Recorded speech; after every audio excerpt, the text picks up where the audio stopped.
ఎన్టీఆర్ నటించిన Janata garage cinema భారీ అంచనాల మధ్య వచ్చే నెల 1న విడుదలకు సిద్ధమైంది.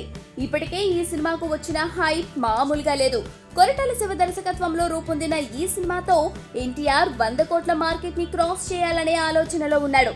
ఇక ఈ సినిమాలో మరో ప్రముఖ నటుడు మోహన్ లాల్ ముఖ్య పాత్రలో నటించాడు. ఈ విషయంపై టాలీవుడ్ లో చర్చ నడుస్తుందట. ఎన్టీఆర్ తెలుగు నటులను కాకుండా మోహన్ లాల్ ను ఇందులో ముఖ్య పాత్రలో పెట్టుకోవడానికి కారణం ఏమిటని, దాని గురించి ఇటీవలే ఓ మీడియా ఛానల్ ఎన్టీఆర్ ను అడిగిందట. దానికి ఎన్టీఆర్ సమాధానం చెబుతూ, టాలీవుడ్ లో ఏ స్టార్ హీరోతో అయినా నేను సినిమా చేయడానికి రెడీగా ఉన్నానని, ఇందులో మోహన్ లాల్ పాత్ర డైరెక్టర్ చాయిస్ అని ఎన్టీఆర్ తెలిపాడు.